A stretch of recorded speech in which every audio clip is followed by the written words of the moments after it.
Alors bonjour à toutes et à tous, je m'appelle Charlotte Rouquette, je suis infirmière en pratique avancée, en oncologie et hémato-oncologie, et je suis ici pour vous parler de la notion de gestion de l'urgence en neuro-oncologie. Alors avant ça, je voulais prendre une petite minute pour vous parler un petit peu de ce qu'est une infirmière en pratique avancée. Donc une infirmière en pratique avancée, c'est une infirmière qui a acquis des compétences élargies au terme de 2 années d'études complémentaires de type master dans sa spécialité. Donc ma spécialité, c'est l'oncologie et hémato-oncologie. C'est une nouvelle profession encadrée par décret depuis juillet 2018. Et une infirmière en pratique avancée, ou IPA, peut réaliser le suivi de patients en relais des consultations avec l'oncologue, réaliser donc des entretiens de suivi avec réalisation d'un examen clinique et donc évaluation clinique globale du patient et repérage des situations d'urgence. Elle est à même également de renouveler des traitements, dont des traitements anticancéreux, de demander des examens complémentaires de biologie, d'imagerie et d'orienter le patient au niveau médical, paramédical, social. Elle est également engagée dans la prévention et l'éducation à la santé. Je vous parle de tout ça aujourd'hui parce que j'ai réalisé mon stage de fin d'études dans le service du professeur Chino à la Timone. Et à cette occasion, je me suis rendu compte de l'importance de l'éducation à la santé des patients et de leurs proches concernant le repérage précoce des situations d'urgence en neuro-oncologie. Donc savoir gérer l'urgence en neuro-oncologie, qu'est-ce que c'est? Déjà, c'est savoir reconnaître une situation d'urgence et ensuite, c'est savoir à qui s'adresser pour une prise en charge rapide et adaptée. Donc, qu'est-ce qu'une urgence en neuro-oncologie? Donc, au niveau clinique, une urgence, ça peut se manifester par une dégradation neurologique brutale ou rapidement progressive, avec par exemple l'apparition d'un nouveau symptôme ou syndrome, qui est un ensemble de plusieurs symptômes, ou l'aggravation d'un symptôme ou d'un syndrome préexistant. Il peut également exister éventuellement certaines complications liées aux effets secondaires des traitements qui peuvent parfois constituer une urgence et dans ces cas-là ça se manifestera plutôt au niveau biologique, donc au niveau des résultats de la prise de sang, ce qui est plutôt géré par l'équipe médicale et paramédicale au cours de votre suivi, mais il y a quand même quelques signes qui peuvent vous mettre la puce à l'oreille et qu'il est important de connaître afin que vous puissiez les, euh, les rapporter à l'équipe médicale si jamais ils venaient à survenir. Je voulais juste faire une petite parenthèse sur ce qu'est l'urgence vitale, qui n'est pas du tout l'objet de cette présentation. L'urgence vitale, c'est une situation qui engage le pronostic vital à court terme d'une personne et qui peut se manifester donc, par un ensemble de signes respiratoires, donc avec des difficultés respiratoires, des signes cardiaques avec par exemple notamment de l'hypotension artérielle et des signes neurologiques avec des troubles de la vigilance importants. Et en fait, ce type d'urgence est vraiment géré par des équipes dédiées, voilà, notamment le SAMU, les équipes d'anesthésie-réanimation, les urgences.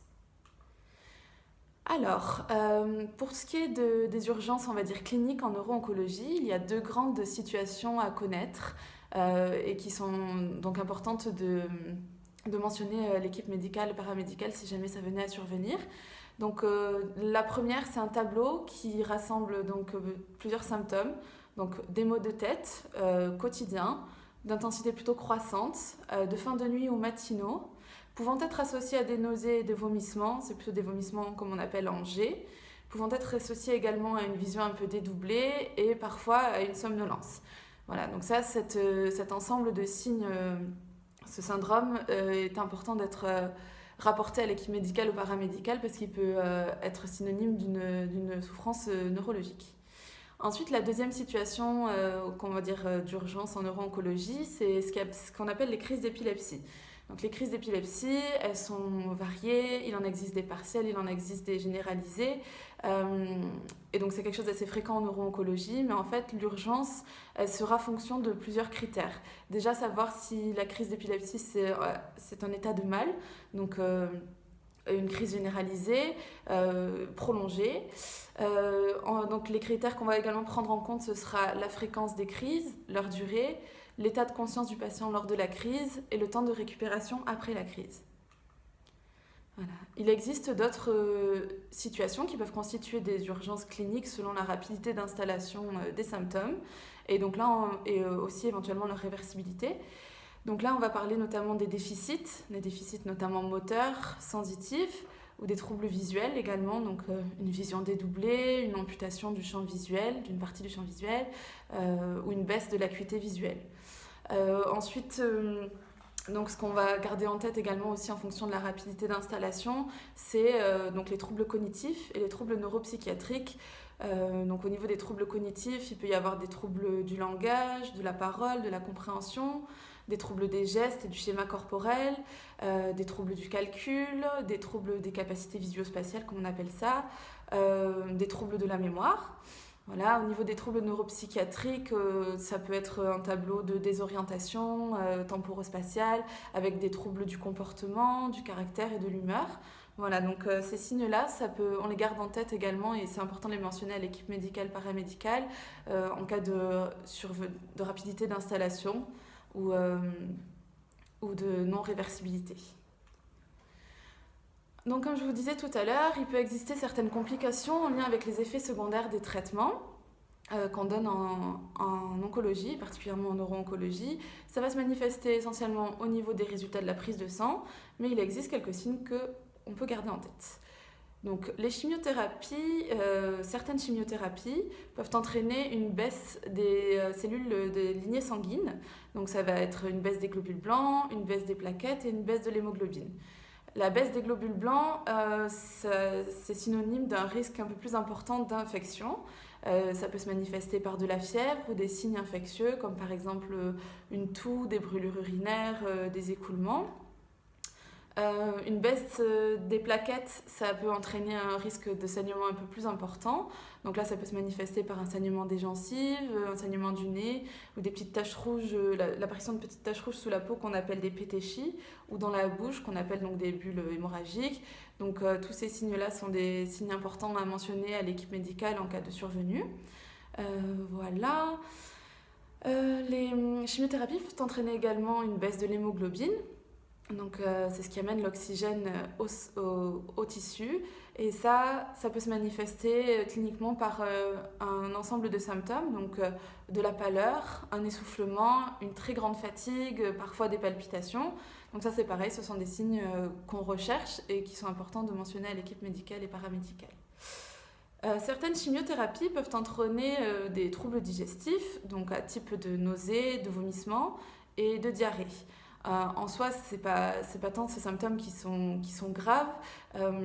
Il existe beaucoup de traitements de support pour pallier à ces effets secondaires-là. La seule chose qu'on va garder en tête, c'est si jamais ces signes empêchent les apports oraux,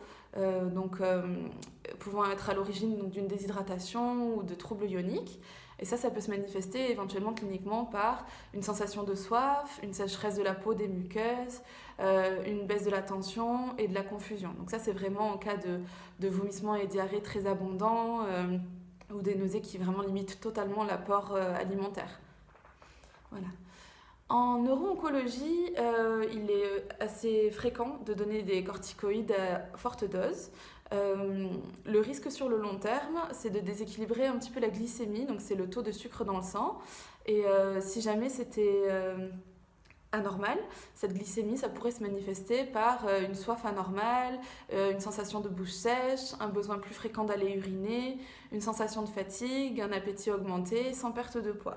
Voilà, ce sont des signes qu'on peut garder en tête et qu'il est important de mentionner à l'équipe médicale et paramédicale le cas échéant.